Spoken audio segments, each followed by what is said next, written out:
일단 고용노동부 장관은 오늘 언론 인터뷰에서 공권력 투입이 될 수 있다 이런 뜻을 분명히 밝혔습니다. 공권력 투입 관련된 문제는 결국 불법 점거농성이 문제이기 때문에 사실상 아주 좀 전근대적인 이제 파업이나 수단이기 때문에 그 협상으로 해결할 수가 없는 상황이 왔을 때는 이제 여러 가지 다른 수단을 그때 고려하는 거 아니겠습니까? 노사 갈등이 생길 때마다 산업은행이나 정부가 계속 또 이런 부분에 대한 요구를 계속 모든 걸 다 할 수는 없는 상황이고. 앞뒤 전후 사정을 제대로 알아보지도 않고 하청 노동자 투쟁에 대해 협박 같은 발언들을 쏟아내는 것은 정부 부처의 책임자인 장관이 취해야 할 입장이 아니라고 생각합니다.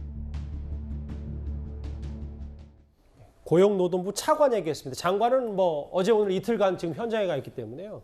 이승훈 변호사님. 그런데 논란이 이건 것 같아요. 그러니까 뭐 원래 본인들이 받았던 월급 다시 복원시켜주고 그게 30%라면 그 얘기도 있는데 물밑에서 어떤 얘기들이 지금 벌어지고 있는지 저는 알 수 없습니다만 합의를 했을 때 지금 피해를 봤던 뭐 6천억 가까이 여러 가지 것들 민영사상에 소를 취한다. 그러니까 본인들의 책임을 면제시킬 걸 요구한다. 뭐 이 부분 때문에 논란이 좀 있는 것 같더라고요. 그렇습니다. 일단은 뭐 파업 50여일 가까이 하면서 6천억 정도의 피해가 났다고 하는데 이 부분에 대해서는 객관적인 어떤 계산 데이터가 없기 때문에 실제 이제 고용주 측의 주장인지 여부는 확인을 해봐야 되겠습니다. 예. 다만 이제 이런 노동제의가 발생하게 된 계기가 좀 안타까운 부분이 있어요. 과거 대우조선해양이 어려웠을 때 그리고 국민들의 공적 자금이 또 투여되고 했을 때 그 과정에서 하청업체에게 제조원가 단가를 낮추면서 하청업체 직원들이 30%의 임금 삭감을 당했다는 겁니다. 그러면 다시 세계 1위로 복귀한 지금 현재에 비추어 봤을 때 그만큼의 보상을 해줘야 되지 않냐. 다시 원상복귀 시켜줘야 되지 않냐. 이게 이제 하청업체 주장이고 그런 측면에서 대우조선해양이 하청업체 문제이기 때문에 나는 관여할 수 없어 라기에 앞서서 좀 원청으로서 제조 원가보다도 미치지 못하는 금액을 주면서 하청업자들에게 굉장히 어려운 노동을 강요하지 않았느냐. 이것에 대한 고민이 필요할 것 같고요. 예. 실제 이런 노동제의가 지속됐을 때 요즘에 이제 기업들에서는 하청업체 직원들이라든가 노동제의를 하는 사람들에게 가압류나 손해배상을 많이 하거든요. 예. 그런데 그 집에 수십억 원씩 가압류를 해버리기 때문에 사실상 이런 문제로 노동 교섭이 단체가 잘 해결됐음에도 불구하고 수십억 원의 어떤 가압류나 손해배상으로 인해서 극단적인 선택을 하는 노동자도 있었거든요. 그런 측면에서 예. 저는 뭐 이런 쟁의들이 무조건 옳다고 생각하지는 않지만 이제 윤석열 정부가 초기 시작되는 단계에서 굉장히 위험한 부분이 있거든요. 알겠습니다. 예. 노동 분쟁이 일어났을 경우에 그런 측면에서 저는 윤석열 정부가 리더십을 가지고 법대로도 중요하지만 좀 더 적극적인 교섭에 임해서 좋게 이 일이 타결되기를 많이 바라고 있습니다. 근데 지금 뾰족한 방법은 없다고 계속 강조를 드릴 수밖에 없고 지금 이 사태를 누구보다 안타깝게 바라보는 이들은 바로 거제의 협력업체 직원들입니다. 그러니까 파업을 멈춰달라는 쪽이죠.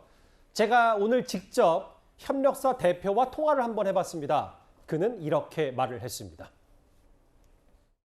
공권력 투입 얘기를 해서 근데 그거에 대해서는 좀 어떻게 생각하세요? 너무 늦었다고 생각을 해요. 불법행위를 한 지가 한 달이 지금 넘어가거든요. 저희들이 뭐 이 경찰이나 아니면 노동부 쪽에 굉장히 많은 이 요청을 했거든요. 이 불법행위는 좀 중단할 수 있게 해달라.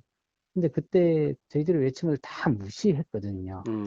이렇게 정말 막장까지 와서 그리 하니까 그것도 좀 답답합니다. 그 일찍 했으면 이렇게까지 사태가 번지지 않았을 건데 하는 그런 아쉬움이 있죠.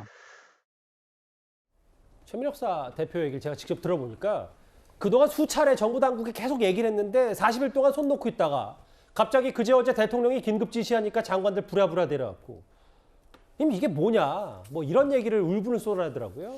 그렇죠. 그게 문제죠. 왜냐하면 이 하청노조의 좀 열악한 노동 환경 같은 경우는 아까 말씀드린 것처럼 우리나라 조선업계 구조적인 문제점을 지적이 돼 왔습니다. 왜냐하면 세계 조선업계라는 것은 이 불황과 화랑이라는 게 파도타기처럼 있기 때문에 정규직으로 그 사람들을 인력을 고용할 수가 없어요. 또 이 조선업계가 다운돼 가지고 불황일 때는 그분들을 유지할 수가 없는 거거든요. 그러다 보니까 구조적으로 하청업체에게 하도급을 주고 그러다 보니까 하도급업자들은 굉장히 많은 피해와 불이익을 당하게 돼 있습니다. 그리고 원청업체인 대우조선이나 삼성이나 현대 같은 경우 상당히 많은 갑질들을 해왔던 것이거든요. 그러면 정부가 그동안 손 놓고 있을 게 아니라 노사정 협의를 하든 아니면 그리고 지금 대우조선 같은 경우는 상당히 지금 최대 지주가 지금 산업은행이거든요. 그럼 회사가 민간 회사지만 사실 정부의 산하에 있는 겁니다. 그럼 정부가 나서서 대우조선부터라도 그런 그 하도급을 안 할 수 있도록 제도적인 방침을 만드는 게 중요하다는 생각이 들고요.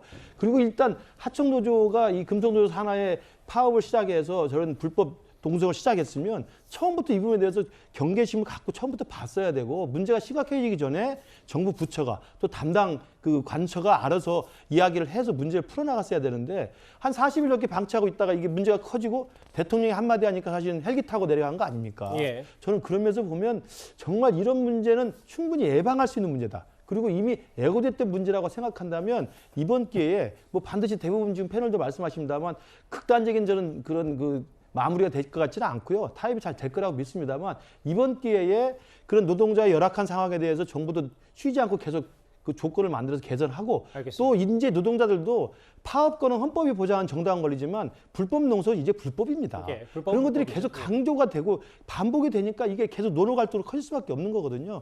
그런 것들을 서로 좀 자제하는 노력을 좀 해야 될 것 같아요. 알겠습니다.